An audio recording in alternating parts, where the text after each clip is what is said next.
for Trump and it's a silent no vote. So that's what you will see. She won't get the numbers that they perceive that she will. It's either going to be a black vote for Trump or it's going to be a no vote. And that's out of frustration. And that's out of frustration. That's out of disappointment. But black people can only blame themselves because you keep listening to these Democrats decade after decade that only show up in your neighborhood, eat chicken and with hot sauce when it's time for election. The pandering. The pandering. In identity politics, Democrats have got that down to a T. As far as I've seen, she's not winning not the black vote at all. She's not. Now, for what I see, black women, yes. Black men, no. No. Explain that for me. Well, for one, she's had her pretty bad history with putting a lot of innocent black men in prison. So black men just not buying it. It's a no. It's no go. And just yesterday, the Vice President Harris, she was notably absent from the National Association of Black Journalists, that conference in Chicago. But she did have a lot to say about former President Trump's appearance later. Yep. Brooke Singman took notes on that, and she wants to share it with us now. Hey, Brooke. Yes, I do. Hey, guys. Yeah, that's right. Things got heated at that event pretty quickly, starting with this exchange between the former president and a ABC reporter, Rachel Scott. Look. A lot of people did not think it was appropriate for you to be here today. You have pushed false claims about some of your rivals. You have used words like animal and rabbit to describe black district attorneys. You've had dinner with a white supremacist at your Mar-a-Lago resort. Why should black voters trust you after you have used language like that? First of all, I don't think I've ever been asked a question in such a horrible manner. I think it's disgraceful that I came here in good spirit. I love the black population of this country. I was told my opponent, whether it was Biden or Kamala, I was told my opponent was going to be here. It turned out my opponent isn't here. You invited me under false pretense. Harris's campaign said the vice president could not attend because of scheduling issues and said she would not be free until, quote, some point in September. The reporter attempted to ask the former president if he believes Kamala Harris was a DEI hire, and this is how he responded. Listen. Do you believe that Vice President Kamala Harris is only on the ticket because she is a black woman? Well, I can say, no, I think it's maybe a little bit different. So I've known her a long time indirectly, not directly very much.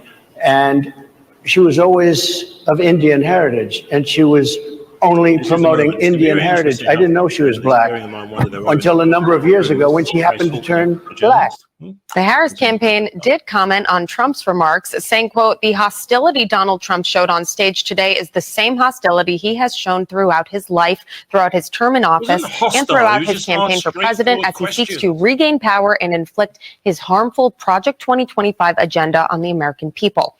And our own Harris Faulkner, who was at the event, said the Q&A with the former president went into the wrong direction. Listen. So by getting the conversation tipped off, by making it so emotional and so personal with one journalist and one interviewee, ABC News reporter versus Donald Trump, what happens there is that you keep the issues out. After the event, Trump posted on his Truth Social, blasting the reporters for asking him rude questions. Guys. All right, Brooke. Thank you very much. And the former president is right. Where was Kamala Harris? I was reading into, where was she? Keep in mind, Joe Biden, apparently this National Association of Black Journalists, had been negotiating with Joe Biden and Trump through January. And then, at the end of July 20th or something like that, Joe dropped out. And they had earlier been asking Kamala Harris to be on an in-person panel, but she said, I've got other stuff to do. Now the campaign says she's not available in person or even at a virtual thing, although they're trying to work something out in September. But here's what they're doing. Keep in mind, every event she has been at since she essentially became the nominee, officially later this week, she's being kept away from the press. So why would she show up at a press event and answer hard questions about her record and everything else? Well, I understand his perspective when he says, look, I made time in my schedule to come here for this. I came here in good faith. I wanted to show up for the black community. And then Kamala Harris, you told me she was going to be here. Now she's not here. Y'all are 35 minutes late. I'm a busy man and the equipment's not working. It was hard. If you watch the whole thing, it's Harris is asking questions. He says, Harris, I can't hear your questions. And she really stuck to the issues. But the first question right out of the gate was critical of him. And so he's like, listen, y'all didn't tell me the truth about Kamala being here. Y'all are asking me these tough questions right out of the gate. No, thank you. No, welcome, Mr. President. Thanks for being here. So I understand that perspective. He was set up for that right from the get-go. Karen Atiyah of the Washington Post, just because the former president showed up, she stepped down as co-chair. She's basically, a lot of people protested. Criticized for inviting him. Yeah. Even though it's a tradition, Brian. Right. Why wouldn't you invite him? He's a Republican running for president again. Could make history again, has never been more popular. His polls have never been stronger ever, even in 2016 when he won. So he walked into an extremely hostile environment. She asked the 5 questions that I guess angered her the most about him all at once without even saying hello. And it ticked him off. He's a human being. He said, okay, this is kind of catching me by surprise. Also, we couldn't even hear Harris's questions. She was 2 seats away. He goes, I'm sorry, I can't even hear you. Added to the frustration of the whole thing. So, I mean, it seems to me you're probably in that situation, you should really be briefed ahead of time that you're probably going to be walking into a hostile environment. I think it caught him by surprise. I also don't think that it's a winning issue to bring up Kamala Harris, Indian, black. It doesn't matter. Right. You're just running against a Democrat. Issues. And that's what I think the thing is. President Trump is so unaware of race and gender. A lot of people say, wow, you don't talk to women like that. You don't talk to minorities like that. He's like, I'm running against that person. That's all he sees. And we all know this by now. Not people that know him personally and people that have been in the public, watched him in the public for the last 8 years. Well, how can you say that to a minority? How can you say that to a woman? All he sees is, I have to win. I don't like what that person's saying. I cannot believe they're not here. Right. And this is where we are. Well, you know, and a couple of days ago, we showed you how essentially how Trump was going to take on Harris. He and the campaign had decided that what they were going to hit her hard on was migration and the border. And we saw that ad, and it was a very powerful ad. And then she came out and she said, suddenly, you know, upside down world, she said, no, Donald Trump made it worse. It's just what, you know, that's no way that's not going to work. That will never work. Well, ultimately, all of that got derailed yesterday, and now it's all talking about his appearance at the journalist convention. But when you look at the record of Kamala Harris, just as they were looking at Donald Trump's record, that's what they were asking him about on stage.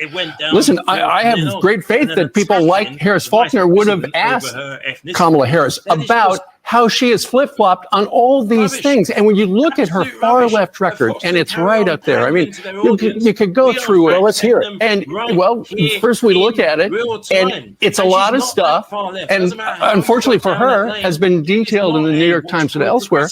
She's on tape describing a lot of this stuff. Yeah, listen. Fox have right now is they do for generations now been defunding public schools. But yet militarizing police departments, it's not working. Can't just be about talk. It has to be about forcing change. I am prepared to get rid of the filibuster to pass a Green New Deal. And so we set an ambitious goal to cut our greenhouse gas emissions in half by 2030 and to reach net zero emissions by 2050. And if it's about emissions that affect everybody, everyone should be able to partake in moving into this new green energy and clean energy economy. We have to have a buyback program, and I support a mandatory buyback program. It's got to be smart. We got to do it the right way. So now she's was opposing fracking. Now she's for it, according to somebody with her campaign. The wrong-headed thinking of by hiring more police officers makes you safer is no longer her feelings. No longer wants felons to vote. No longer wants a mandatory buyback program. So the question is, usually there's one major flip-flop, and then you try to rationalize and talk about how you evolved when you go to the middle. Right. She wants to say that she evolved on everything she stands for, which is why she wasn't a viable candidate that didn't get to the Iowa caucuses. And unless every media outlet continues to spin and she refuses to do any interviews, this can... If folks weren't that worried about Kamala, why are they spending so much time talking about her? She would be irrelevant. Everything.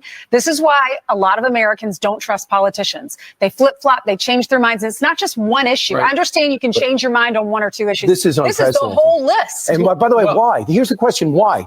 You ran on this. You're from the left coast. you know You ran what? this. We're done here. What made you change? Did you have a near-death experience? Did you get? Did you go to a think tank? So you have to. After the really nasty xenophobic BS coming out of the former losing president of the United States of America. Comment section now, please.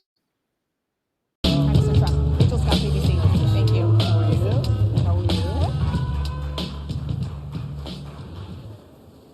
Mr. President, we so appreciate you giving us an hour of your time. I want to start by addressing the elephant in the room, sir. A lot of people did not think it was appropriate for you to be here today. You have pushed false claims about some of your rivals, from Nikki Haley to former President Barack Obama, saying that they were not born in the United States, which is not true. You have told 4 congresswomen of color who were American citizens to go back to where they came from. You have used words like animal and rabbit to describe black district attorneys. You've had dinner with a white supremacist at your Mar-a-Lago resort. So my question, sir, now that you are asking black supporters to vote for you, why should black voters trust you after you have used language like that? Well, first of all, I don't think I've ever been asked a question so in such a horrible manner. First question. You don't even say, hello, how are you? Are you with ABC? Because I think they're a fake news network, a terrible network. And I think it's disgraceful that I came here in good spirit. I love the black population of this country. I've done so much for the black population of this country, including employment, including opportunity zones with Senator Tim Scott of South Carolina. I didn't notice ABC doing any publicity on it, George. We cover you extensively, sir. I'd love to move over onto different topics. I didn't notice you do any publicity on it at all. I won the case, the biggest case. This is an attack on a political opponent. I have another one where I have a hostile judge. We have you for a limited time, sir. I'd love to move on to different topics. No, excuse you. You're the one that held me up at 35 minutes, just so you understand. And remember, they're taking your jobs. These people coming in are taking your jobs. Project 2025. I think we have to leave it there by the Trump team. All right. So leave it. That is the last word. Thank you so much, Mr. Trump, for coming today and joining us. Well, thank you very much. They've been telling us. Thank you. Thank you, everybody, very much. Great honor. Thank you, Mr. President. Thank you. NEBJ will email about details regarding the conversation with Vice President Kamala Harris in September. Thank you. Thank you very much. Thank you, sir. Jessica Tarlev, I do not know how you do your job. People have said, why talk about Fox? Why show Fox? Let me explain right now. What you're about to see sums it up. You have a person, let's call her a anchor, who is now trying to actually redefine, I can't believe I'm saying this,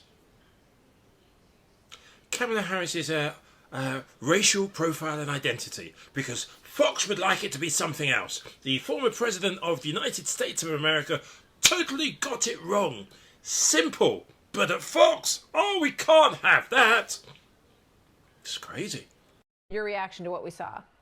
My reaction is that it was a complete, absolute dumpster fire for the former president. I don't feel the need to give him any credit for showing up there because he came with a terrible attitude. He hit all of his regular hits, lying about his record for black Americans. The comparison saying he's done the most for the black community since Abraham Lincoln is obviously ridiculous. Unemployment is lower for black Americans under Joe Biden than Donald Trump.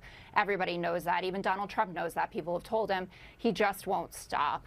I thought that he was rude and offensive to the questioners. I don't think, in response to what Joe was saying, that asking him, for instance, about calling Kamala Harris a DEI hire is going into debate mode. This is who his opponent is, and then his response that she used to be Indian and is now somehow black was offensive no matter the color of your skin. All right, look, she has an Indian mother and a Jamaican father. Right, I don't know why we have to. But she has an Indian mother and a black father. So those are two different backgrounds. You know, this is. I just want to back up for a second here.